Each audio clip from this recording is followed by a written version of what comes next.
Live right now? We are live, Josh May. Yes, sir. Let's see if we could get Maria in here and see if we can hear her. Talk Hi to us, guys, Maria. can you hear? Yeah, Oh great. yeah, she's rocking and rolling. We got it all figured out. Hi. Absolutely. So, good morning, everybody. Good morning. I Good try not to do morning. these myself. What'd you say, Maria? I said I try not to do these on myself. Well, Oh, that's okay. You know what? This is what it's all about. You're busy do running the around. thing. You're That's right. probably meeting people in person that you've prospected to before, and that's what That's we're right. talking about today, right? Absolutely. That's right. About Um, the database, consistently staying contacted, right? You have to. yeah. I think we got a great topic today, and this is 100% without a doubt a guarantee where all the magic happens in someone's real estate business. I mean, I can't tell you how many times I've looked back in my career and said, how much money did I lose by just not doing a better job at staying in touch with people, not doing a better job at following up, not doing a better job at being disciplined. So there's going to be a lot of lessons here. I would say hopefully the audience can just take a couple notes. Everybody's going to work on their structure, their discipline. We're going to go over some great ideas to stay connected with your database. Right, ladies? Absolutely. So, yeah, cheers. And I've got my big tug of water that I'm trying to finish in a day. And I think we had talked about the first place to start, right? Is Yeah. identifying your A, B, and C clients and how to do that. Yeah, I think, well, when I look at overall lead follow-up, look at it in a couple sections, right? But I think we need to actually start with how are you being organized first and foremost? Because, hey, let's face it, there's a lot of agents that aren't actually even using a CRM. And, That's right. maybe this will push somebody to take the next step and get a CRM, right? So first and foremost, we need to identify where's all the data, right? Right. It's got to be in a CRM. I'm assuming we all use CRM. Yeah, absolutely. Yes. And so with us, when a lead comes in, what we do, and I'm sure we probably all do the same thing, maybe slightly different. But if we meet them in person, we categorize them as A. We have Right. met them, we're working with them. If we are in good conversation with them, whether it be text messages, emails, phone calls, but as long as we're in communication, we label them a B. And then C we do for people that we haven't contacted yet or haven't been able to get in touch with. How do you guys organize your database? You want to go ahead, Maria? You go ahead. Okay, perfect. Yeah. So, all right, Jennifer, you know my mind works in a certain way, right? I know. And I yes, I'm sorry. No, I'll it's let all you good. lead. I'll follow. I think that one other thing that needs to be said before we get into the categorizing of leads is the disciplined nature of, are you setting aside time on a daily and weekly basis to be organized with this? Because here's the problem with most realtors in general is we are flying all over the place, right? Yeah, absolutely. Next appointment, next call, next text, next email. So I just want to urge everybody to put it in their schedule. We call it the power hours, your productive time of the day, where that might be an hour, that might be 2 hours a day, where you're literally sitting there with your CRM open. You've got your phone ready. You're texting, you're emailing, you're following up. So the magic is in the discipline. And once you get that structure, then we're going to work into the lead categorization. And piggybacking off of what Jennifer said, there's a lot of things that you can categorize your leads, right? You've got your A leads. We also work with A leads, people that we're actively working with right now. We're showing homes, we're listing their property. B leads, that's going to be a lead that's 30 days out. C leads, 90 plus days. But on top of that, you've got to have your closed transactions categorized, right? Like you've got 50, 100, 500, 1,000 past clients in your database. And we cannot forget about the people that have supported your business, have made your business. Amen. You've also got your sphere, Maybe you have somebody in your sphere that you're networking with all the time, but they're not a past client. They're not a closed deal, but you still want to connect with them. So we really focus on ABC leads, closed leads, sphere leads. And then on top of that, we've got some subsections of, I've got an agent referral database.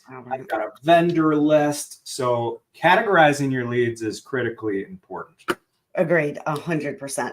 Well, especially as you get busy, right? If you're unorganized, then it becomes total chaos. And the organization helps you stay plateau with your financial, right? So a lot of agents get out of business because you have the high highs and the low lows. But one way to keep it consistent is to be organized with those leads and like you said, set the time aside every day, no matter how busy you are. Yeah. And I think that, one of the confusing parts for me, it was confusing for me, it was overwhelming for me. This is a common theme with a lot of agents is, you've got these 500 people in your database, 1,000, 20,000. I know, Jennifer, you've got 50,000 people in your database. 31,000. How do you not make that overwhelming? Well, we've got to have a consistent task management plan to follow, right? In your CRM, on a daily basis, are you getting pinged with exactly who you need to follow up with? I would urge agents to get better at having their tasks planned for them on a daily basis. So I think that's the second part. A very important part is to set follow-ups for everybody. For everybody, set those follow-ups, whether it be calling a week, calling a month, calling 6 months, whatever it is. Get organized. Yeah, and it's absolutely critical that if you're sitting here in your office and you're prospecting for 2 hours, after you get done with that phone call, in fact, you're on the phone, you're probably taking some notes in your CRM as you're having the call. And then literally when you hang up the phone, you're immediately setting that follow-up. It could be in a day, could be in a week, could be in 6 months, whatever it takes, put it in your task management follow-up plan. I think that the other piece of this, going back to the categories, for me, it's really easy when I want to look at, so I've got a VIP client list, right? We call it our top 50, our VIP client list. If you're categorizing your leads, it's really easy for you to go to your CRM, put in that tag. I use follow-up boss, put in that tag, and I can see the 50 people that I need to make sure I'm communicating with on a monthly basis. And I'm a visual person, so I gotta see it in front of me. Otherwise I'll forget. I will 100% forget who to call. So make sure you're setting up plans so you can get to it quickly. That's the whole key with utilizing a CRM. Agreed. So on top of the lead follow-up, another really important piece of this is, your general database marketing and what that looks like. And, we've talked about leads, but then Jennifer, you got 31,000 people in your database. Yeah. What types of consistent marketing are you doing to those 31,000? So consistently, I think a monthly newsletter is very effective. I do a lot of videos in my newsletter because informative videos.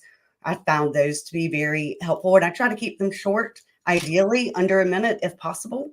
If they're longer than a minute, not much longer. I'm trying to keep them as short and sweet as possible. Also, what's happening in the market, I think that's really important. Top neighborhoods, all of that, just listed, coming soon, open houses, all of those are really good, informative newsletters to send out. 100%. Yeah, I think that's the next piece of this is what are agents going to commit to with consistency, and how are we all going to push the envelope to make sure that we're adding value with our message, right? Because that's exactly right. You know what drives me crazy, Jennifer? Tell me, Josh. You know what drives me crazy? What? I've told many lenders this. I get the same email at the same time. Amen. Every single week from with the same message. 11 lenders. 11 lenders. Ping, ping, ping, ping, ping. Yeah. And I'm just come on, really? Can we provide some type of authenticity, some value? That's exactly right. And part of that's knowing your person. And some of it, if you've never met them, 31,000 people, I promise you have not met them. If I do, I don't remember them. That would be a lot. But showing the value in what you put out there. Sometimes you don't know what their value is going to be, but the difference is you don't send the exact same email, right? There's different messages in every one trying to connect with that person. Yeah. And even more of a reason to show off who you are and be That's right. relatable, right? So the message is here is, for some agents, it can be overwhelming to like put all this together, but like start with one touch point a month and determine what that one touch point a month is going to be. I would challenge you to be authentic. I would challenge you to show who you are as an industry leader. What we do with consistency is our monthly market updates. That's video market updates. It's about 60 to 70 seconds. People can see, they can see who I am. They can see how I talk. They can see if I'm educated or not. And then on top of that, we're sending a ton of neighborhood video content that we've already produced on local communities, schools, entertainment. So we want to really be the Resource. the lifestyle resource of West Michigan, and you have an opportunity to show that. Yeah. And one of the videos that is really good too with a vendor list. Everybody likes a vendor list, and on our vendor list, it's from doctors to hairdressers to movers to painters to electricians. It's a it's a lot. Right. Okay, now I'm going to push you. This is like a fun coaching session, isn't it? I love it. Yes. I'm going to push you because I know you can't communicate with 31,000 people. No. And how are you, whether it's events or whether it's just, phone calls, how are you communicating with your best, your VIP clients? What is that? So that for me, we are really, really good at that, right? So usually January, I'm going to call and I'm going to provide them with the updated CMA of their house. Yep. February, Valentine's Day, one of the best events that we've done. Well, we do, one year we gave away heart-shaped pizzas, but another really good one that is free is to call 10 restaurants and make reservations on Valentine's Day, and then reach out to your clients and say, hey, here are the 10 reservations I've made. Which one would you like? Right. And that is a free one. It's pretty easy to do. Everybody loves that one. March, I usually send out lottery tickets. Nice. People like that. Nice. But again, I'm just giving reasons to call them. I'm just, sometimes it's a phone call, sometimes it's an invitation. I know April, we do an Easter egg hunt. And again, like this has taken me years to organize this, but I think the easy ones for like a new agent would be like a house anniversary card, a birthday card, an anniversary card, a holiday card. I mean, I think ideally, if you have nothing, a minimum of 4 a year is super important. Right. And you're providing value, right? That's right. Providing some level of value. I'm very sensitive to this because I'm busy with a family of 6, 4 children, very busy. So I'm ultra sensitive about if I'm going to connect with somebody, I don't want it to be for nothing. I want it to be intentional. I want it to be of value. I want to help their life in some way. It's just not my style to just be like, hey, do you have a referral for me? Yeah, that's right. That's right. You have to offer something. You got to offer something. So I think, with any agent, this conversation is starting with what is realistic for you and continue to build those touch points, continue to build your systems. And I've just got some other ideas I'm going to throw out because I know we're getting short on time, but we've talked about, setting that time aside. We've talked about categorizing leads. We've talked about what does your general database marketing look like?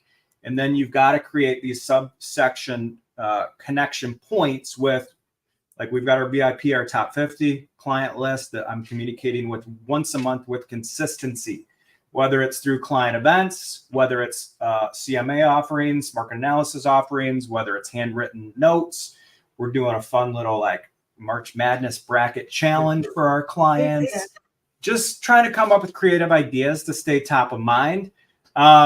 We are big on client events. So we do 3 client events a year, which gives us more opportunities to connect with our clients. And then we do one big client event because it is hard to connect with everybody, but the big client event gives me the opportunity to go deeper than just my VIP clients.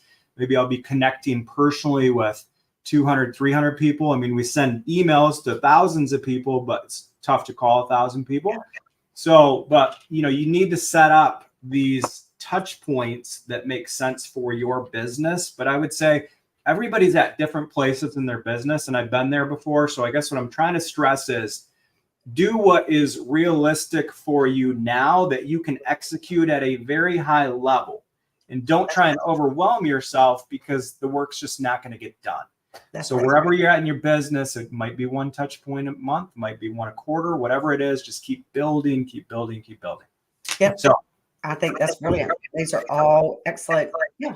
So, yeah, I mean, this is a great conversation for March 14th. We are all in the heat of the spring market. Yes, we are. It doesn't matter where you're at in the country. You should be looking forward to a busy year in real estate. So thanks for tuning in, and we'll see you all next week. We'll continue the conversation.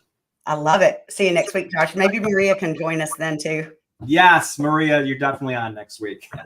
Awesome. Bye. Have a good week. Yep, you too. Bye, Josh.